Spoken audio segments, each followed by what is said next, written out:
សូមជម្រាបសួរប្រិយមិត្តទាំងអស់គ្នាសូមស្វាគមន៍មកកាន់កម្មវិធីបច្ចុប្បន្នភាពអាមេរិកាំងថ្ងៃនេះគឺយប់ថ្ងៃអាទិត្យទី31ខែឧសភាឆ្នាំ2026ដែលឡែកនៅក្នុងប្រទេសកម្ពុជាគឺថ្ងៃទី1ខែមិថុនាឆ្នាំ2026ណាបាទអញ្ចឹងនៅកម្ពុជាហ្នឹងគឺថ្ងៃច័ន្ទទៅហើយណាថ្ងៃនៅកម្ពុជាគឺថ្ងៃច័ន្ទទី1ខែឧសភាឆ្នាំ2026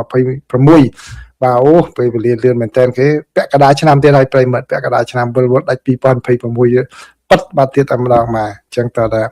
ឆ្លៀតធ្វើកិច្ចការមួយចំនួនដែលត្រូវចង់ធ្វើណាកុំនិយាយអីកុំរីរែកនៅក្នុងកម្មវិធីបច្ចុប្បន្នភាពអាមេរិកាំងខ្ញុំ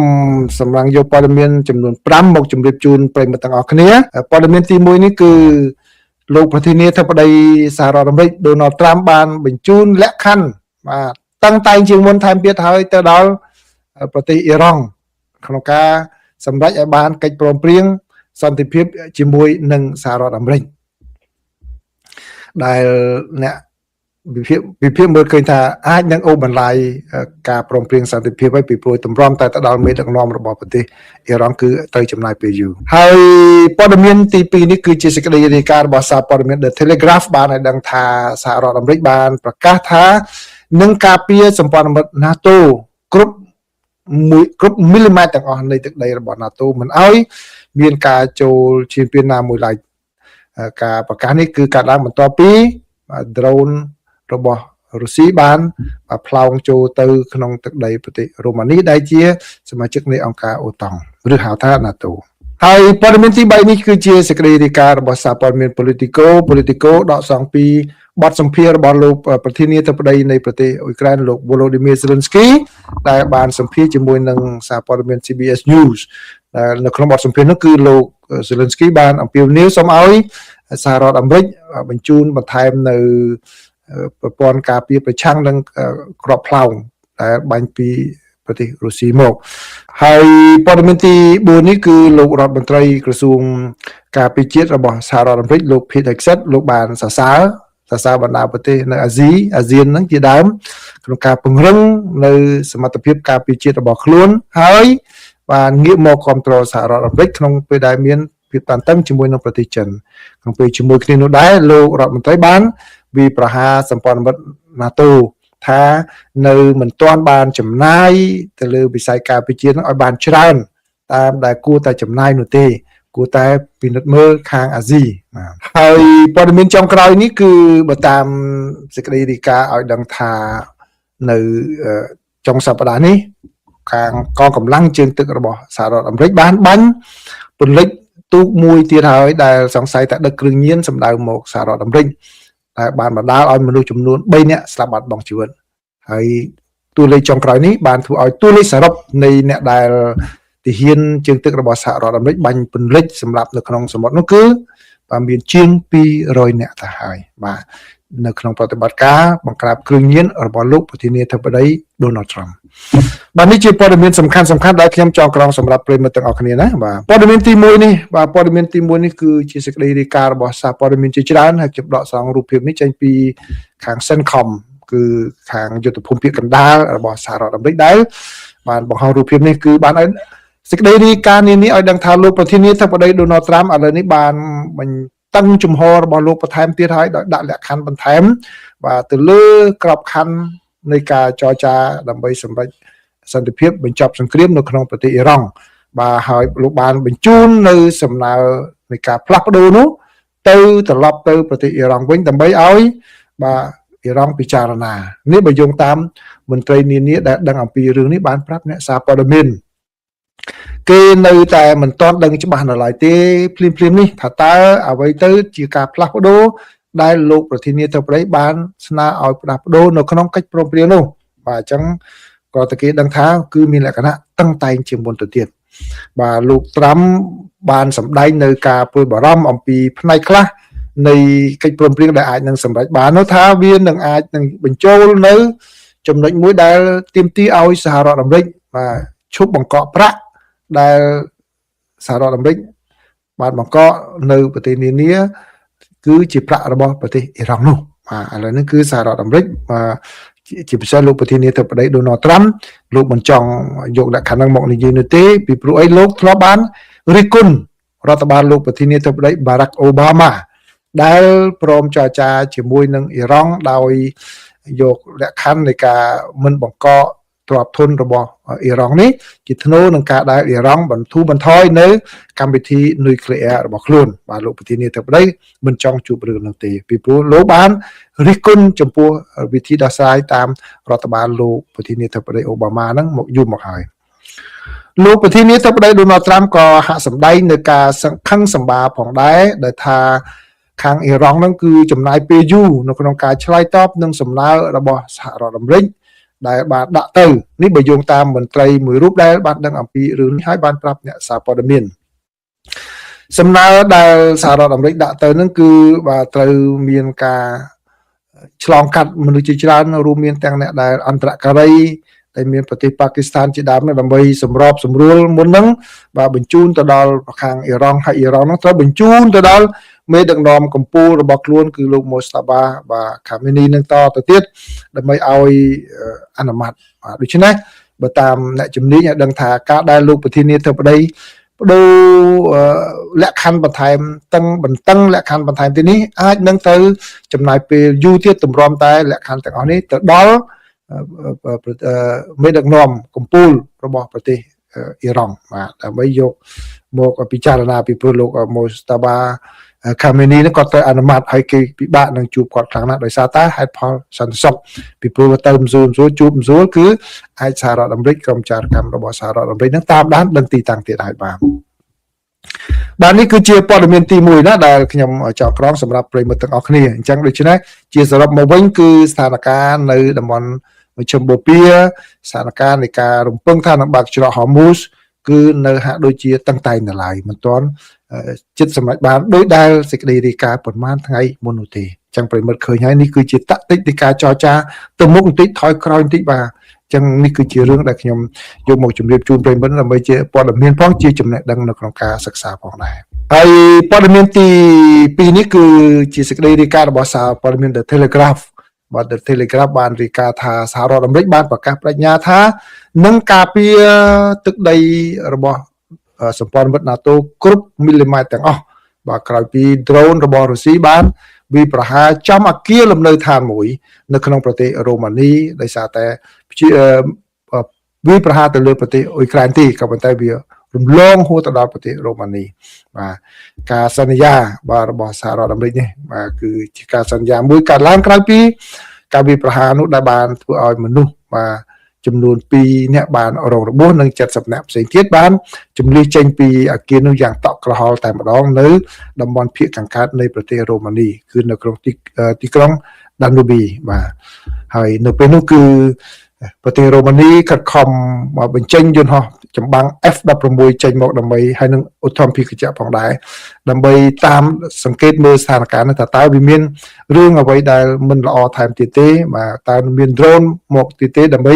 ត្រៀមបាញ់ទម្លាក់តែម្ដងបាទក៏ប៉ុន្តែมันមានហេតុការណ៍អ្វីក្រៅពីតែ drone មួយនោះបានហោះរំលងចូលទៅក្នុងទឹកដីប្រទេសរ៉ូម៉ានីតែប៉ុណ្ណោះលោក Matthew Whitaker ដែលជាឯកអគ្គរដ្ឋទូតរបស់សហរដ្ឋអាមេរិកប្រចាំនៅអង្គការអូតុងបានថ្លែងថាគឺសហរដ្ឋអាមេរិកឈរជាប់ជាមួយនឹងសម្ព័ន្ធមិត្ត NATO របស់យើងគឺសម្ព័ន្ធមិត្តប្រទេសរ៉ូម៉ានីផងដែរបាទហើយបានថ្កោលទោសចំពោះការជ្រៀតជ្រែកចូលបាទឈ្លានពានចូលដោយមិនមានការប្រុងប្រយ័ត្នបែបនេះទៅលើដែនដីរបស់ប្រទេសរ៉ូម៉ានីបាទដូច្នេះខាងសហរដ្ឋអាមេរិកនឹងការពារគ្រប់មីលីម៉ែត្រទាំងអស់នៃទឹកដីរបស់ NATO បាទដោយឡែកអ្នកស្រី Ursula von der Leyen ដែលជាប្រធានស្នងការសហភាពអឺរ៉ុបនោះបានបញ្ជាក់ផងដែរថាសង្គ្រាមឈ្លានពានរបស់រុស្ស៊ីចូលក្នុងប្រទេសអ៊ុយក្រែននេះបានបាទដើរហួសបន្ទាត់ក្រហមបន្ថែមទៀតហើយដែលបាញ់ចូលមកក្នុងទឹកដីរបស់សម្ព័ន្ធមិត្ត NATO បាទនេះជាព័ត៌មានទី2ណាបាទដែលខ្ញុំចង់ក្រងជូនប្រិយមិត្តរីឯព័ត៌មានទី3នេះខ្ញុំសូមដកស្រង់ចេញពីសេចក្តីរាយការណ៍របស់សារព័ត៌មាន Politico បាទសារព័ត៌មាន Politico បានរាយការណ៍ផ្អែកទៅលើបទសម្ភាសន៍មួយរបស់លោក Volodymyr Zelensky ប្រធានាធិបតីនៃប្រទេសអ៊ុយក្រែន បាទជាមួយនឹងសារព័ត៌មាន CBS News ណាបាទហើយនៅក្នុងខ្លឹមសារហ្នឹងគឺបាទបន្ទាប់ពីការវាយប្រហារដ៏ខ្លាំងក្លារបស់រុស្ស៊ីបន្ថែមទៀតទៅលើទីក្រុងគៀវបាទដោយប្រាក់បាញ់កំជួចផ្លោងខ្លាំងផងដែរនោះហើយគឺលោកសេរិនស្គីបានស្នើអំពាវនាវសូមឲ្យសហរដ្ឋអាមេរិកបញ្ជូនជាបន្ទាន់នៅមីស៊ីលឬក៏គ្រាប់ដែលប្រឆាំងនឹងគ្រាប់ផ្លោងបាទលោកបានបញ្ជាក់នៅក្នុងបទសម្ភាសន៍នោះថាលោកបានសរសេរលិខិតនឹងទៅខាងសេតាវិមានក៏ដូចជាទៅខាងសភាជាតិរបស់សហរដ្ឋអាមេរិកនឹងដើម្បីស្នើសូមឲ្យជួយបន្ថែមទៀតបាទលោកសេរិនស្គីបានបញ្ជាក់បែបនេះថាអតិភិបរបស់យើងគឺឥឡូវនេះគឺយើងកំពុងតែប្រឈមជាមួយនឹងបញ្ហាប្រឈមធំណាស់គាត់ថា big challenge គឺបញ្ហាប្រឈមធំណាស់ដែលយើងមានការលំបាកបាទជាពិសេសនៅក្នុងរដូវរងាកន្លងមកនេះបាទគឺរុស្ស៊ីនឹងបើកការវាយប្រហារដោយមីស៊ីលផ្លោងជាច្រើនទៅលើហេដ្ឋារចនាសម្ព័ន្ធថាមពលរោងចក្រអគ្គិសនីបាទទៅលើកន្លែងរដ្ឋកោទឹកកន្លែងផ្គត់ផ្គង់ទឹកសាលារៀនបាទដូច្នេះឥឡូវនេះគឺអ៊ុយក្រែនជួបការលំបាកច្រើនបាទគឺឥឡូវនេះគឺយើងមានអតុល្យភាពរវាងប្រព័ន្ធការពាររបស់អ៊ុយក្រែនជាមួយនឹងចំនួនគ្រាប់ដែលរុស្ស៊ីបើកការវាយប្រហារមកលើដែនដីរបស់អ៊ុយក្រែនបាទនេះគឺជាការបញ្ជាក់របស់លោកសេរិនស្គីបាទលោកសេរិនស្គីបានបញ្ជាក់ថាលោកទទួលស្គាល់ដឹងថាសង្គ្រាមនៅក្នុងប្រទេសអ៊ីរ៉ង់នោះបានបណ្ដាលឲ្យសហរដ្ឋអាមេរិកនឹងបង្វែរធនធានគ្រាប់រំសេវមួយចំនួនដែលចាំបាច់ហ្នឹងគឺមកប្រើប្រាស់នៅក្នុងសង្គ្រាមនៅក្នុងប្រទេសអ៊ីរ៉ង់ក៏ប៉ុន្តែលោកសេរិនស្គីបានបញ្ជាក់ថាអ៊ុយក្រែនបើទោះបីជារងការវាយប្រហារជាបន្តពីរុស្ស៊ីហើយក៏ដោយក៏ប៉ុន្តែអ៊ុយក្រែនមិនដែលប្រងើយកន្តើយចំពោះកាតព្វកិច្ចរបស់ខ្លួនទេចង់បានន័យថាអ៊ុយក្រែនគាត់យល់អំពីការលំបាករបស់សហរដ្ឋអាមេរិកក៏ប៉ុន្តែអ៊ុយក្រែនបើទោះបីជាជួបការលំបាកយ៉ាងហ្នឹងក៏ដោយពេលដែលបណ្ដាប្រទេសមួយចំនួននៅមជ្ឈិមបូព៌ាស្នើឲ្យអ៊ុយក្រែនជួយនោះក៏អ៊ុយក្រែនជួយបាទនៅក្នុងការពារបាទជួយជំនួយទៅដល់តំបន់មជ្ឈិមបូព៌ាផងដែរបាទគឺអ៊ុយក្រែនមិនប្រងើយកន្តើយនោះទេទោះបីជាខ្លួនជួបការលំបាកក៏ដោយបាទដូច្នេះក្នុងនេះលោកចង់និយាយថាសហរដ្ឋអាមេរិកបាទអ៊ុយក្រែនយល់ថាកំពុងតែជួបបញ្ហាបញ្ជូនគ្រាប់រំសេវទៅជួយនៅទៅប្រយុទ្ធនៅអ៊ីរ៉ង់ក៏ប៉ុន្តែគួរកុំភ្លេចអ៊ុយក្រែនផងដែរពួកអ៊ុយក្រែនក៏ត្រូវការដែរព្រោះអ៊ុយក្រែនខ្លួនឯងហ្នឹងបាទទោះបីតូចមែនខ្វះខាតទុនធានមែនកំពុងរងការវាយប្រហាររបស់គេមែនក៏ប៉ុន្តែពេលដែលមានសង្គ្រាមនៅអ៊ីរ៉ង់ហ្នឹងបាទប្រទេសនៅតំបន់មជ្ឈិមបូព៌ាមួយចំនួនជួបការលំបាកអីហ្នឹងក៏សុំជំនួយមកដែលចំជំនាញរបស់អ៊ុយក្រែនក៏ទៅជួយដែរបាទនៃនឹងល្អអញ្ចឹងបាទន័យថាលោកសេរិនស្គីគាត់ប្រកែកនិយាយក្នុងការប្រៀបធៀបនៃអញ្ចឹងដើម្បីឲ្យអ្នកស្ដាប់អាមេរិកនឹងចូលនៅក្នុងអារម្មណ៍បាទសូម្បីតែខ្ញុំគាត់តែនិយាយប៉ុណ្ណេះប្រិមិត្តមួយចំនួនក៏អាចយល់បានដោយងាយតែម្ដងបាទព័ត៌មានទី4នេះគឺជាព័ត៌មានចេញអំពីកិច្ចសន្ទនាគ្នាសង្គ្រីឡានៅប្រទេសសិង្ហបុរីដែលលោករដ្ឋមន្ត្រីក្រសួងការពារជាតិរបស់សហរដ្ឋអាមេរិកលោក Pete Hegseth លោកបានអញ្ជើញចូលរួមបាទនៅក្នុងកិច្ចប្រជុំហ្នឹងគឺលោក Pete Hegseth បាទលោកបាននិយាយ It's great to be back បាទលោកបាននិយាយសរសើរខាងតំបន់បណ្ដាប្រទេសសម្ព័ន្ធមិត្តនៅអាស៊ីបាទក៏ថាបានចំណាយថវិកាក្នុងការការពារជាតិបានបង្កើនសមត្ថភាពនៅក្នុងការការពារជាតិរបស់ខ្លួនឲ្យស្របគ្នាជាមួយនឹងបាទគោលដៅរបស់ទីក្រុង Washington នៅក្នុងពេលដែលសហរដ្ឋអាមេរិកមានភាពតានតឹងជាមួយនឹងប្រទេសចិនកាន់តែកើនឡើងបាទលោករដ្ឋមន្ត្រីបាននិយាយដូច្នេះបាននិយាយថាដូច្នេះសម្ព័ន្ធមិត្តនៅអឺរ៉ុបណាអង្គការ NATO គួរតែ take note លោកថា take note គួរតែកត់សម្គាល់អំពីអ្វីដែលខាងអាស៊ីក៏បានប្រឹងប្រែងធ្វើដើម្បីបង្កើនសមត្ថភាពនៅក្នុងការការពារទឹកដីរបស់ខ្លួនបាទគឺការថ្លៃរបស់លោកនេះគឺបាទត្រូវបានគេមើលឃើញថាបើទោះបីជាលោកមានប្រសាសន៍បែបនេះក៏ដោយក៏ប៉ុន្តែក៏គឺសម្ព័ន្ធមិត្តរវាងសហរដ្ឋអាមេរិកជាមួយនឹងអង្គការ NATO នោះគឺនៅតែរឹងមាំដដែលទេមិនមានភាពប្រឆាំងនៅឡើយទេបាទហើយក្នុងរយៈពេលប្រហែលសប្តាហ៍មកនេះគឺលោករដ្ឋមន្ត្រីក្រសួងការពារជាតិរបស់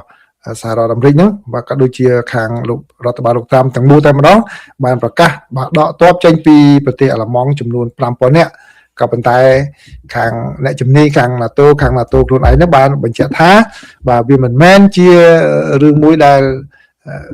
គួរឲ្យភ្ញាក់ផ្អើលនោះទេពីព្រោះវាជាផ្នែកមួយនៃផែនការរបស់សហរដ្ឋអាមេរិកនៅក្នុងការដែលបាទដែលធ្វើដូច្នេះបាទនេះគឺជាព័ត៌មានទី4ណារីឯព័ត៌មានទី5នេះបាទព័ត៌មានទី5នេះគឺបានជាសេចក្តីរាយការណ៍របស់កាសែត The New York Times កាសែត The New York Times បានឲ្យដឹងថាចំនួនអ្នកស្លាប់ដោយការវាយប្រហាររបស់សហរដ្ឋអាមេរិកទៅលើទូកដែលគេសង្ស័យថាដឹកគ្រឿងញៀនចូលមកក្នុងសហរដ្ឋអាមេរិកនេះគឺឡើងលើសជាង200នាក់ហើយបាទក្រោយពីសហរដ្ឋអាមេរិកបានសម្លាប់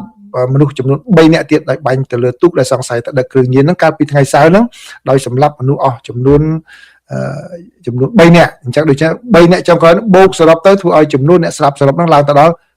202នាក់ចឹងកាលពីថ្ងៃសុក្រគឺ199ឥឡូវថែម3ទៀត202នាក់ក្នុងការវាយប្រហារជាង60លើកដែលសហរដ្ឋអាមេរិកបានការវាយប្រហារទៅលើទូកដែលសង្ស័យថាដឹកគ្រឿងញៀនចូលសហរដ្ឋអាមេរិកហើយតាមធម្មតាគឺអ្នកដែលទៅបានបាញ់នោះគឺបាទនេះជារូបភាពកាលពីថ្ងៃសៅរ៍ណាបាទគឺទៅបានមិនទៅបានគេរកសាកសពឃើញឬក៏បំណែក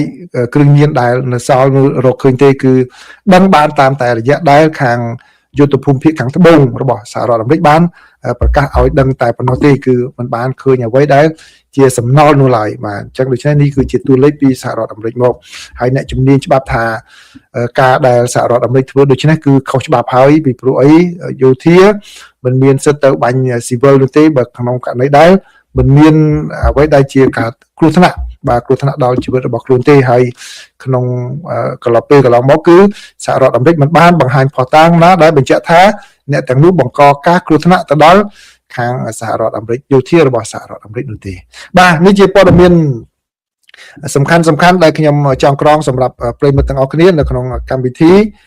បច្ចុប្បន្នភាពអាមេរិកាំងបាទចឹងសូមអរគុណប្រិយមិត្តមួយចំនួនដែលចូលមកដើម្បីចង់ដឹងព័ត៌មានណាចង់ដឹងព័ត៌មានពីបច្ចុប្បន្នភាពអាមេរិកាំងនេះចាប់តែប៉ុណ្ណេះសូមអរគុណបាទឥឡូវនេះសូមសួរទទួលសំណួរតិចបាទអូមិញមានបងអូនម្នាក់បាទជាមួយបាទពីហូមសវីគាត់សួរថាចង់ដឹងបទពិសោធន៍ធ្វើសារព័ត៌មានបាទធ្វើសារព័ត៌មានវាមាន2ដំណាក់បាទដំណាក់កាលទី1គឺពេលនៅរៀននៅសាលាសារព័ត៌មានហ្នឹងបាទសាលាសារព័ត៌មានពួកខ្ញុំហ្នឹងខ្ញុំនឹងរៀននៅគេថា American University of Paris គឺសាលារៀនអាមេរិកាំងនៅក្នុងទីក្រុងប៉ារីសតែម្ដងបាទខ្ញុំរៀនសារព័ត៌មាននៅទីនោះបាទរៀនបដាធ្វើកាសែតបដារៀននៅសាលាហ្នឹងធ្វើកាសែតសាលាអញ្ចឹងដូច្នេះបើនិយាយអំពីការងារធ្វើកាសែតដំបូងហ្នឹងគឺធ្វើនៅកាសែតសាលាហើយយកព័ត៌មាននេះមកបាទសរសេរព័ត៌មានឲ្យកាសែតសាលាហើយធ្វើរហូតដល់ពេលដែលខ្ញុំចេញពីសាលាមកវិញហ្នឹងគឺខ្ញុំក្លាយទៅជាគេថា managing editor បាទជាអ្នកគេថានាយកគ្រប់គ្រងបាទមានមេពីលើទៀតខ្ញុំធ្វើ managing editor របស់កាសែតសាលាដាក់ថា The Planet បាទអញ្ចឹងហ្នឹងគឺបទពិសោធន៍មួយដែរណាគឺចេញពីសាលាមកធ្វើជាអ្នកគ្រប់គ្រងពីកូណាស៊ីអញ្ចឹងណាទៅបានទៅជា managing editor មួយរបស់សារព័ត៌មានដែលយើងសម្ងាត់ថាសារព័ត៌មានរឿងណានេះដាក់ណាហ្នឹងបាទគឺឆ្នាំនេះឆ្នាំ98ឆ្នាំ1998នៅប៉ារីសបាទហើយពេលដែលត្រឡប់មកវិញហ្នឹងគឺដូចដែលខ្ញុំបាននិយាយចឹងគឺខ្ញុំទៅពីខ្មែរបើខ្ញុំបានបួកពីខ្មែរទៅរៀននៅបារាំងនៅទីខ្ញុំមកខ្មែរវិញហ្នឹងបាទធ្វើសារព័ត៌មានដំបូងបាទធ្វើសារព័ត៌មានដំបូងខ្ញុំធ្វើនៅកាសែតរស្មីកម្ពុជាបាទកាសែតរស្មីកម្ពុជានឹងបានមួយរយៈបាទគឺនៅសរសេរជាភាសាខ្មែរបាទសរសេរជាភាសាខ្មែរដើម្បីឲ្យបានភាសាខ្មែរយើងបានល្អបាទធ្វើមួយរយៈទៅបាទពេលហ្នឹងគឺមានបាទជួបកូនសិស្សកូនឯងគាត់ថាលោកគ្រូនិយាយអង់គ្លេសរៀនអង់គ្លេសហើយខ្ញុំចាំមកធ្វើភាសាខ្មែរខ្ញុំតាសូមឲ្យខ្មែរខ្ញុំបានល្អបាទធ្វើនៅកាសែតខ្មែរហ្នឹងមួយរយៈទៅបានគឺបានបន្តមកធ្វើនៅ AFP បាទ AFP បានរហូតមុនមកបន្តនៅ UN វិញបាទបទពិសោធន៍យកព័ត៌មានដំបូងមិនជាអីលំបាកទេប៉ុន្តែមានបទពិសោធន៍មួយគឺដែលខ្ញុំចងចាំអញ្ចឹងហើយបានសម្រាប់មេរៀនដែលខ្ញុំចងចាំដំបូងហ្នឹងគឺខ្ញុំឲ្យតម្លៃទៅលើមិត្តភ័ក្តិដែលគេឲ្យហ្នឹងគឺរឿងពីចេះអ្នកធ្លាប់ចូល show យូរហើយតាមរហូតមកដឹងគឺពេលមួយខ្ញុំទៅសាលាសាលចតុមុខបាទសាលចតុមុខពេលហ្នឹងលោកហ៊ុនសែនគាត់នៅនាយករដ្ឋមន្ត្រីគាត់ទៅថ្លែងសន្ទរកថានៅទីនោះបាទហើយខ្ញុំនៅ AFP បាទពេលហ្នឹងនៅ AFP បាទនៅអាយពេលហ្នឹងគឺខ្ញុំទៅយកព័ត៌មានហ្នឹងពេលដែលលោកហ៊ុនសែនគាត់អានសន្ទរកថាខ្ញុំផ្ទៀងស្ដាប់ដល់ពេលដែលគាត់ដាក់សន្ទរកថាចុះគាត់និយាយក្រៅខ្ញុំជប់ផ្ទៀងខ្ញុំងាកមកនិយាយគ្នាលេងពេលហ្នឹងមិត្តភក្តិម្នាក់គាត់ឈ្មោះឯកមាត្រាហ្នឹងគាត់ធ្វើនៅខាង Reuters បាទខ្ញុំ AP ខ្ញុំ AFP បាទមាត្រាហ្នឹងគាត់នៅ Reuters គាត់យុទ្ធនាគ្នាគាត់និយាយថាបាទគាត់និយាយភាសាធម្មតាគាត់ថាស្អីពេលដែលយុរដ្ឋមន្ត្រីនិយាយក្រៅហ្នឹងសំខាន់ពេលហ្នឹងជួនកាលរឿងនៅក្នុងពេលហ្នឹងឯងspeech សន្ទរកថារបស់គាត់ដែលអានមកហ្នឹងអានោះមិនមែនរឿងទេសម្រាប់ពួកយើងទេបាទក៏ផ្ទៀងស្ដាប់ទៅបាទហើយចឹងមែនបាទយើងតាមក្រោយមកបានយើងដឹងថាជារៀងរាល់ពេលដែលថ្នាក់ដឹកនាំកម្ពុជាគាត់និយាយក្រៅពីសន្ទរកថាត្រៀមហ្នឹងអាហ្នឹងជារឿងហើយសម្រាប់សារព័ត៌មានអន្តរជាតិយកមកផ្សាយហ្នឹងបាទដូច្នេះចឹងបានខ្ញុំថាពេលខ្លះខ្ញុំរៀនសូត្រពីមិត្តភក្តិដែរបាទក្នុងការអនុវត្តជាក់ស្ដែងចឹងបានន័យថាមិនមែនបានន័យថាដូចតែយើងរៀនពីខាងក្រៅទៅហើយយើងទៅធ្វើការនៅនេះហើយយើងលោជាងអ្នកស្រុកខ្មែរអត់ទេខ្ញុំដាក់ខ្លួនជាប់ចំណិចបាទរៀនពីមិត្តភក្តិជាប់ចំណិចចឹងដែរបាទអញ្ចឹងជាបទពិសោធន៍មួយដែលខ្ញុំចងចាំបានបាទអញ្ចឹងណាបាទអញ្ចឹងល្អដែរបទពិសោធន៍អីកាលពីនៅខាងធ្វើរដ្ឋសម្បត្តិកម្ពុជាហ្នឹងខ្ញុំទទួលបន្ទុកខាងគេថាយកព័ត៌មាននយោបាយហ្នឹងគឺខ្ញុំទី1គឺខ្ញុំយកព័ត៌មានពីរឿងក្រសួងការបរទេសបាទហើយនឹងមួយទៀតយកព័ត៌មានពីរឿងក្រសួងការពារជាតិអញ្ចឹងហើយបាទខ្ញុំស្គាល់សហដឹកនាំនៅក្រសួងការបរទេសនឹងច្រើនទូយ៉ាងដូចជាមួយរយៈមុនលោកជុំសុនារីណាបងសុនារីហ្នឹងគាត់ជាអ្នកនាំពាក្យក្រសួងការបរទេសកម្ពុជារងហើយហ្នឹងបាទគាត់ជារដ្ឋលេខាធិការខ្ញុំស្គាល់គាត់តាំងគាត់នៅអនុប្រធាននាយកដ្ឋានព័ត៌មាននៅពេលហ្នឹងពេលហ្នឹងខ្ញុំនៅរក្សារដ្ឋស្មីកម្ពុជាហ្នឹងស្គាល់មួយគាត់រហូតមកបាទរាប់អានគ្រប់តាំងពីដើមមកបាទហើយនៅក្រសួងការពារជាតិហ្នឹងគឺបានស្គាល់បងនឹបសវត្តបាទនឹបសវត្តតាំងខ្ញុំនៅរក្សារដ្ឋស្មីកម្ពុជាមកបាទស្គាល់គាត់តាំងពីគាត់ពេលហ្នឹងបងនឹបសវត្តពេលហ្នឹងគាត់នៅជាអ្នកទទួលបន្ទុកសារព័ត៌មានប៉ុន្តែខាងហ្នឹងមានតែកាសែតអ្នកសម័យកម្ពុជាខាងតកឬក៏ប៉ុស្តិ៍ពិសេសប៉ុស្តិ៍លេខ5នេះកាលនោះគេឲ្យចូលក្រសួងចូលបានបាទអញ្ចឹងខ្ញុំទៅជាមួយខាងប៉ុស្តិ៍លេខ5ប៉ុស្តិ៍ហ្នឹងយកព័ត៌មានក្រសួងការពារជាតិមកបាទអញ្ចឹងដូច្នេះបទពិសោធន៍នៃការយកព័ត៌មានហ្នឹងដំបូងហ្នឹងវាអញ្ចឹងដែរណាបាទតែសំខាន់គឺយើងទៅនិយាយរួមយើងដាក់ខ្លួនមកបាទដាក់ខ្លួនបាទដូចប្រិមិត្តដែលអាចមើលឃើញមកដល់កម្រិតនេះហើយតាមរយៈបទពិសោធន៍ការងារខ្ញុំកន្លងមកខ្ញុំធ្វើដល់នេះហើយការនិយាយស្ដីរបស់ខ្ញុំពេលនេះក៏ខ្ញុំនៅមានលក្ខណៈមួយខ្ញុំដាក់ខ្លួនដែរទោះបីពេលខ្លះខ្ញុំនិយាយទៅពេលមិត្តស្ដាប់មកទៅដូចជាអស្ចារ្យតម្លើងខ្លួនការពិតរឿងវាមានចឹងមែនបាទខ្ញុំនិយាយការពិតប្រាប់ទៅពីព្រោះអ្វីដែលខ្ញុំទទួលបានវាអស្ចារ្យអញ្ចឹងដល់អញ្ចឹងទៅពេលមកស្ដាប់ទៅដូចជាអួតអាងប៉ុន្តែការពិតវាអញ្ចឹងមែនណាប៉ុន្តែបើនិយាយឲ្យពីសាច់រឿងមែនតើខ្ញុំនៅមានលក្ខណៈមួយដែលខ្ញុំនៅតែគោរពឲ្យតម្លៃអ្នកដទៃដែលគេ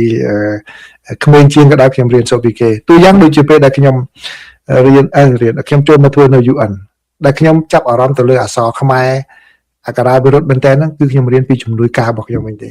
ជំនួយការខ្ញុំពេលហ្នឹងយើងធ្វើរបាយការណ៍ស្ដីអំពីរបាយការណ៍ប្រចាំឆ្នាំជាភាសាខ្មែរពីដំបូងឡើយគឺនៅ UN ហ្នឹងអត់មានជាភាសាខ្មែរតែភាសាអង់គ្លេសទេតែពីជំនាន់ខ្ញុំចូលទៅហ្នឹងបានគេចាប់ផ្ដើមចេញភាសាខ្មែរមកការសរសេរអក្សរាវិរុទ្ធហ្នឹងខុសច្រើនណាស់បាទហើយបានជំនួយការខ្ញុំ2នាក់មកជំនួយការខ្ញុំ2នាក់គាត់ជាទីអារម្មណ៍ថាឲ្យបងចាប់អារម្មណ៍លើអក្សរខ្មែរខ្ញុំប្រកល់ឲ្យគាត់vàគាត់សួរគាត់ចុះឡើងបានខ្ញុំចាប់អារម្មណ៍លើអក្សរាវិរុទ្ធហ្នឹងភាសាខ្មែរហ្នឹងគឺជំរៀនសូត្រពីជំនួយការរបស់ខ្ញុំវិញទេបាទអញ្ចឹងដូច្នេះនេះគឺជាអ្វីដែលខ្ញុំអាចចែករំលែកខ្លីប៉ុណ្ណឹងបានពីបទពិសោធន៍ដំបូងណាបាទសូមអរគុណអញ្ចឹងហើយបានដូចខ្ញុំតែងតែនិយាយអញ្ចឹងការចែករំលែកចំណេះដឹងទៅវិញទៅមកជារឿងសំខាន់ណាស់គឺយើងបានចេះដឹងប៉ុណ្ណាជួយចែករំលែកទៅដល់អ្នកដែលគ្នាមិនមានឱកាសបាទយកទៅរៀនសូត្រឲ្យបានដឹងផងបាទសូមអរគុណអញ្ចឹងមីហុំសាប៊ីណាបាទអរគុណហ្នឹងបាទបកសម៉ាលីសួរថាម៉េចដែរសម៉ាលីក៏សួរថាសុំសួរមួយសំណួរលពូតើការបាញ់សម្រាប់ទូកដែលសង្ស័យដឹកបែបនេះរដ្ឋាភិបាលរបស់ប្រទេសដែលមានប្រជាជនត្រូវរងគ្រោះឲ្យប្តឹងទៅរដ្ឋបាលលោកតាមបានទេបាទឃើញការលើកឡើងរបស់ថ្នាក់ដឹកនាំប្រទេសទាំងអស់នោះគាត់ខឹងសម្បាគាត់ថាគាត់ប្តឹងគាត់អីដែរក៏ប៉ុន្តែមកដល់ពេលនេះគឺដូចជាមិនទាន់មានព័ត៌មានណារីកា អំពីបណ្ដឹងដល់យ៉ាងមិនដែរគឺគាត់តវ៉ាទៅច្រកណាខ្ញុំក៏អត់បានឃើញតែគាត់តែរឿងកាត់ឡើងភ្លាមបើគឺពួកគាត់តវ៉ាណាគាត់តវ៉ាគាត់ខឹងសមាដែរណាបាទរក្សាលោកពូដូចទៅ ICC ឃុំខ្លួនរឿងគ្រឿងញៀនចុះលោកតាមដែលប្រើតាមពាក្យថាសង្ស័យចុះក៏សម្រាប់គេដែរហើយគ្មានផតតាមបង្ហាញទៀតតើតុលាការអាចកាត់ទោសកម្លាំងមកបានទេពីព្រោះលោកតាមជាមហាអំណាចខ្ញុំជឿថាលោកនឹងមិនព្រមទៅនោះទេបាទសំខាន់គឺសហរដ្ឋអាមេរិកមិនមែនជាសមាជិករបស់ ICC ទេបាទអញ្ចឹងដូច្នេះពិបាកដែរហើយសហរដ្ឋអាមេរិកគឺលោកធានាធិបតីជាពិសេសក្នុងច្បាប់ក្នុងសហរដ្ឋអាមេរិកការងារអ្វីដែលលោកសម្រេចនៅក្នុងពេលកាន់អំណាចហ្នឹងគឺពេលចប់អាណត្តិទៅគឺมันអាចយកមកកាត់ទោសបានទេនេះច្បាប់សហរដ្ឋអាមេរិកចែងយ៉ាងច្បាស់នៅក្នុងរដ្ឋធម្មនុញ្ញនឹងតែម្ដងបាទហើយតុលាការកំពូលទៅតែបកស្រាយបន្ថែមទៀតនាពេលថ្មីនេះអំពីអំណាចរបស់ប្រធានាធិបតីសហរដ្ឋអាមេរិកបាទអូខេអស់ហ៎បាទណារងហើយបាទវណ្ណរិទ្ធជាថាម៉េចសួរថាម៉េចIs it possible for third round war in conflict? Khmer Sham Sham do not respect international law. បាទវណ្ណអូលោកគ្រូប៉ែលោកគ្រូវណ្ណរិទ្ធបាទខ្ញុំនិយាយត្រង់អ្វីដែលនេះជាអ្វីដែលខ្ញុំព្រួយបារម្ភដែរពីព្រួយមើលសកម្មភាពរបស់ថៃនឹងកាន់តែកក្លឿនធ្វើអីហ្នឹងប៉ុន្តែខ្ញុំនិយាយទៀតគឺថា